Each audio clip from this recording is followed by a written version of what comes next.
Será que é possível amar alguém que a gente passou a odiar? Hoje nós vamos mergulhar numa história real e num experimento bem radical que desafia quase tudo que a gente pensa sobre o amor, especialmente em relacionamentos que parecem já não ter mais salvação. É uma análise baseada na obra de Gary Chapman, que, olha, pode mudar a nossa perspectiva. Bom, tudo começa num momento de puro desespero, sabe? Uma mulher chamada Anne, sentindo que o casamento dela tinha chegado ao fundo do poço, fez uma pergunta que parecia simplesmente impossível de responder. Imagina só a coragem e a angústia para conseguir falar isso em voz alta para um conselheiro. Dr. Chapman, é possível amar alguém que se odeia? Essa frase, vinda de uma dor profunda, de um lugar onde o amor parecia ter morrido, já dá o tom de toda a história que a gente vai analisar agora. E olha, o cenário era realmente desolador. Depois de 10 anos de casamento, o amor que a Anne sentia pelo marido, o Glenn, tinha virado pó. Ele criticava ela o tempo todo, sabe, minando a autoestima dela e drenando toda a sua energia emocional. E o pior de tudo, o Glenn se recusava a procurar ajuda, porque na cabeça dele, o problema não era ele. Diante de uma pergunta dessas, tão devastadora, uma resposta comum simplesmente não ia adiantar. O Dr. Chapman sabia que precisava de algo diferente, algo que fosse além da terapia de casal tradicional, e foi isso que levou ele a propor um desafio radical. A situação tinha se deteriorado a tal ponto que, para os olhos da Anne, o marido dela não era mais um parceiro de vida, ele tinha se tornado um inimigo. O casamento virou um campo de batalha diário. E a solução surgiu de um lugar bem improvável. Um texto de quase 2000 anos. Chapman se deparou com as palavras de Jesus sobre amar os inimigos. E aí, teve uma epifania. Ele pensou, peraí, e se esse inimigo estivesse dormindo na mesma cama? Essa sabedoria antiga foi então transformada numa hipótese moderna.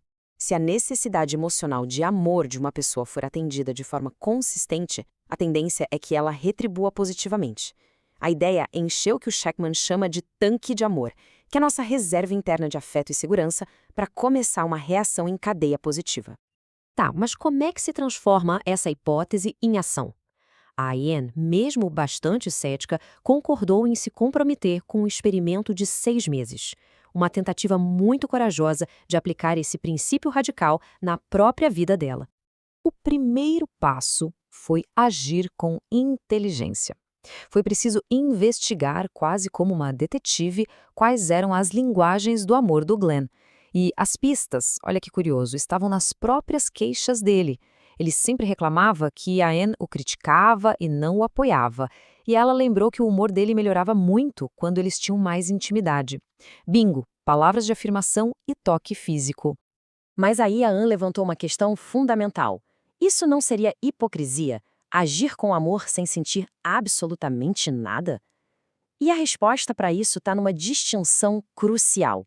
A diferença entre o amor como um sentimento, que vai e vem, e o amor como uma ação, uma escolha consciente de fazer o bem para o outro, mesmo quando as emoções não estão ajudando.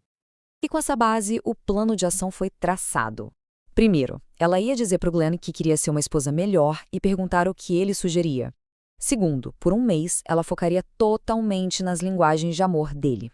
Terceiro, no fim do mês, pediria um feedback. Quarto, se o feedback fosse positivo, ela faria um pequeno pedido para ele. E o quinto passo era repetir esse ciclo mês a mês. E agora a pergunta que não quer calar. Funcionou? Todo aquele esforço, indo contra cada fibra do ser da Anne, valeu a pena? Os resultados, nas palavras do próprio Glenn, foram um milagre. Mas olha, a mudança não aconteceu da noite para o dia. No primeiro mês, o Glenn simplesmente debochou, achou que era piada. Mas no segundo mês, alguma coisa quebrou essa resistência. Ele deu o primeiro feedback positivo. E a partir daí, a transformação foi gradual, mas constante. Ele começou a responder aos pedidos dela, mudando completamente a dinâmica do casal. E aqui está o pulo do gato. A transformação não foi só no Glenn. Conforme ele começou a responder e a atender às necessidades dela, o tanque emocional da Anne, que estava vazio há anos, começou a se encher de novo. E com isso, os sentimentos positivos que ela tinha por ele, que ela jurava que estavam mortos, começaram a ressurgir. A história da Anne é muito poderosa, Mas ela não é só uma história. Ela tem um roteiro. Os princípios por trás desse experimento podem ser adaptados por qualquer pessoa que esteja num relacionamento difícil e buscando uma mudança de verdade. Então, como isso funcionaria na prática? Primeiro, o compromisso, decidir tentar por um período, tipo 6 meses. Segundo, a investigação, descobrir qual é a linguagem do amor principal da outra pessoa. Terceiro, agir com consistência. E só então, depois de ver uma mudança positiva, fazer pequenos pedidos, com gentileza. Por fim, é avaliar a transformação. O que nos deixa com uma reflexão final que amarra tudo isso. A experiência da Anne e do Glenn nos força a questionar a natureza do amor. Seria ele apenas um sentimento que se esgota com o tempo e com as dificuldades, ou seria uma escolha que, por mais difícil que seja, pode ser renovada através da ação?